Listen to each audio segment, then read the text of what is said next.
In this video, I'm going to be reviewing the Drillog Dip Pen Nib and Classic Spiral 2 body. I'll go over the specs, I'll do a writing sample, and I'll tell you what I like and don't like about this pen coming up.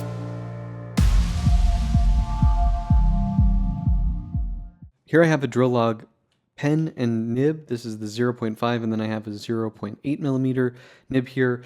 Drillog is a company from Japan. I believe they actually started as a Kickstarter.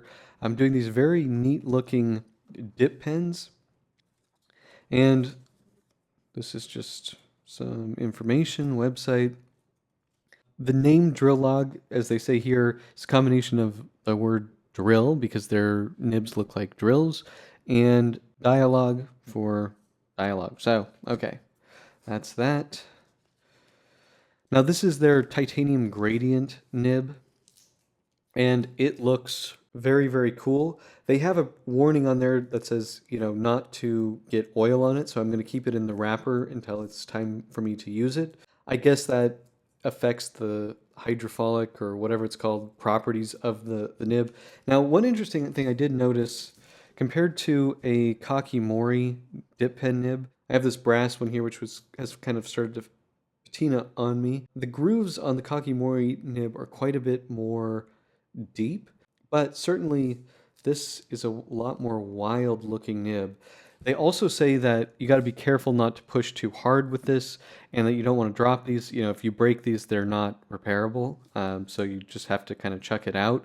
Now, the price for this nib is 22,000 yen, which as of January 2026, that comes out to about $140, so that's very, very expensive. It is titanium, it does look very cool, and they are made in Japan. Now, if we do look up close here, it does say Drillog and 0.8, because this is the 0.8 millimeter nib. Now, for the pen that I have here, this is called their Classic Spiral 2, and I actually wasn't able to find the product page for this. I do see it for the Classic Spiral 1, which looks pretty much just like this. It is a dodecagon, twisted, faceted pen, anodized aluminum. I think that's what we're looking at here as well, but I'm not 100% sure. It definitely feels like aluminum in weight, but these end pieces are probably brass. Maybe this is all brass. I don't know. No, this has got to be aluminum.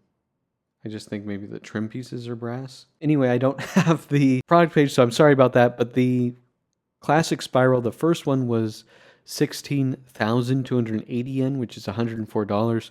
So, we're looking at about $150 here. I don't believe these are currently for sale anywhere. I'm sure they're making more of them, but at the moment, I'm not sure of a place where you can buy them. Now, here's the 0.5 millimeter nib. Same titanium gradient color. Looks really, really cool. I do find this to be pretty comfortable. Now, I will say this is a first impressions kind of review. A friend of mine very kindly loaned me these, but I haven't done like extensive writing with them. But, the weight of this feels quite nice. It does screw onto the back here, and the machining is such that all of the twisted facets line up as it should. So that's a very nice attention to detail there. Let's do some little measurements on here, and then we'll do the writing sample. This is about 122 long, uncapped with the nib as you would use it, about 110, and then posted, because it is threaded here, about 154. And in terms of weight, 36 grams with the cap, and without the cap, 26 grams. So, you definitely know that this is metal. It feels very comfortable in my hand, though, I have to say. It doesn't feel too over the top heavy. On the body here, it does say Drillog, and on the top of the cap, it also says Drillog.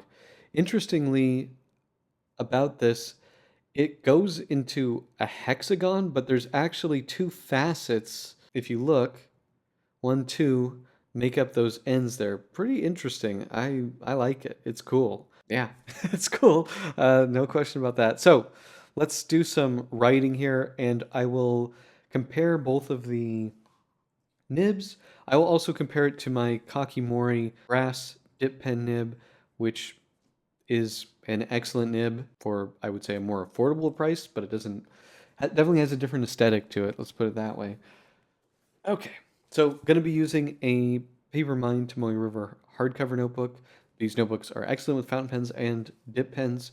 And for Blake's broadcast viewers and subscribers, you can get 10% off code BB10 at checkout. And I'm going to be using Papermine Osiris Green ink because I like this ink and I have it on hand here. So we will dip this. I don't know how far to dip it.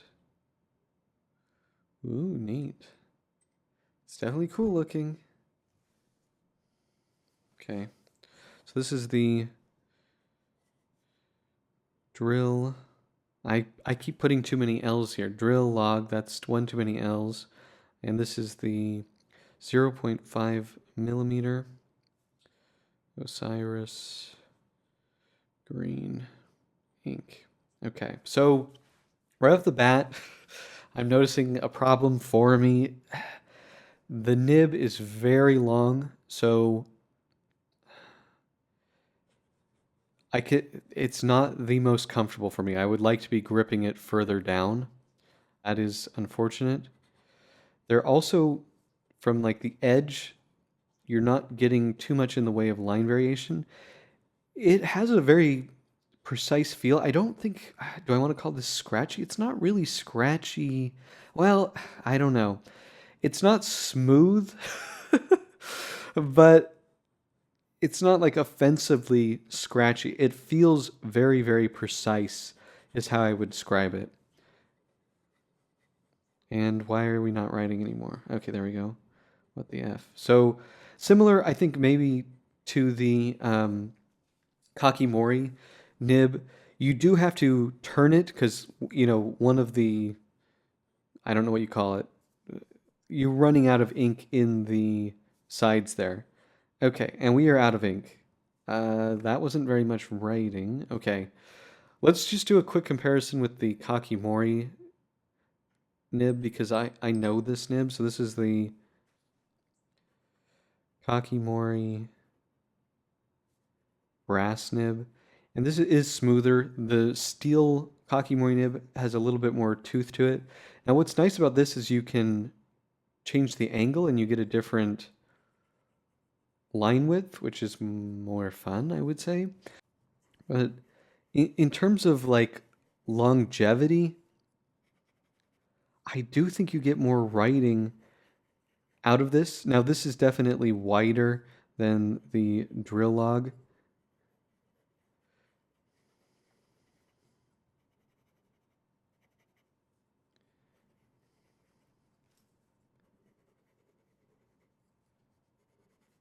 Let's just try to get you to run out of ink. Yeah, well, there we go. And then you turn it, similar to the Drillog. Okay. So I also think you get more writing out of this than the Drillog.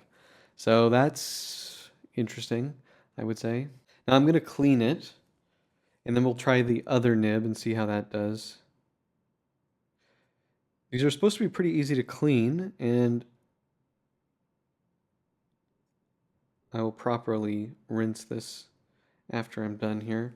Now let's try the 0.5 millimeter here. I mean, the build quality of this seems really good. Like it's nice to touch. The haptics are very good, and it just, I mean, look at how cool this is. It's super, super cool looking. I don't know if it's the best match necessarily for this body, but it definitely looks cool.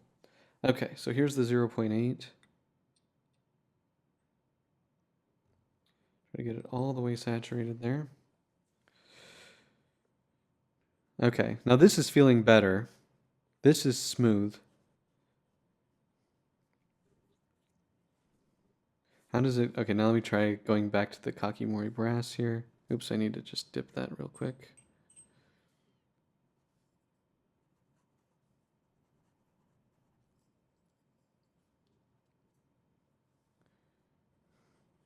Similar. Maybe this might be a little bit smoother.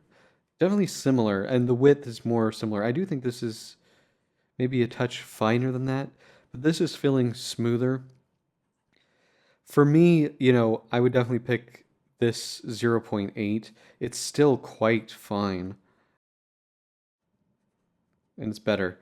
Yeah, I think for me, the big issue here is going to be the length. So, like, I can grip this Kakimori nib right up here, right?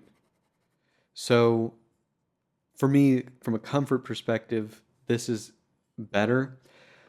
Because your hand is so far away from the nib, this is giving me a bit of a comfort issue, similar to what I get on some number 8 nibs. Now, just as a comparison here, for length here, so here's a 149 with a number 9 nib here, and you can see with the grips lined up how much further the drill log extends. So I believe they make a shorter version of the drill log nib. That's what I would be buying, and I would definitely go for the number 8 over the number 5. Um, Let's look at it with it all inked up so you can see it full of ink. It's super cool looking, and the quality is very good. This is expensive though. I mean, I'm not gonna lie, it's quite a lot for a dip pen. But if you want something that looks really cool, this could be a good option. There is no writing on the edge like with the Kakimori, so I think it is less versatile. It's really more about looks and style. Maybe this is easier to clean. It does seem like the ink gets off of it pretty nicely. The Kakimori nibs, I tend to use a brush with them, but I don't know. We'll see how. I'm going to try to really clean these and see how well they come out. But overall, that's just kind of a first look at the Drillog nibs. So what are my pros and cons for the Drillog nibs and classic spiral body? Well, the nibs look really cool. I mean, this is a wild looking nib. It's got this gradient on there that goes from purple to blue. It looks really, really neat. The drill style to it, it's very cool looking. I will say they write pretty nicely. The 0.5 millimeter is, quite fine, so it's not the smoothest. The 0.8 millimeter that I have on here now writes very nicely, very smoothly. The body and just the nib seems really well made. I do like how the twisted facets all line up when it's capped and posted. That's a nice little detail there. The grip on the pen is quite comfortable. It really is just the body, so it's quite thick. Now, in terms of cons, I did not find them to be the most comfortable because the nib is very long. So like this is much longer than a Mont Blanc 149 nib, and that for me caused some comfort issues. So from a comfort perspective, this wasn't really a winner for me. It doesn't seem like it writes that long before it runs out of ink. I did notice that while there's more length to the grooves on this than the Kakimori nib, they're not as deep, and it seemed like it ran out of ink sooner. Also, unlike the Kakimori nib, you can't change the angle that you hold it to adjust the width of the line, so you're a little bit more limited that way. I also don't know about the availability of these. I don't see a place to buy them at the moment. And then, of course, there's the cost. In this combination here, we're about $240. It's a lot for a dip pen. It does look really cool. It does seem like it's made really well. So, I could certainly justify the price. But for me, with the comfort issue and the lack of, line variation that you get on the Kakimori nib, it's a tough sell for me. But that's pretty much it. Do you guys have the Drillog nib? Do you like the nib? Let me know in the comment section below. If you like this video, please hit that like button. And if you want to see more fountain pen paper and ink videos, please hit that subscribe button. Thank you so much, and until next time.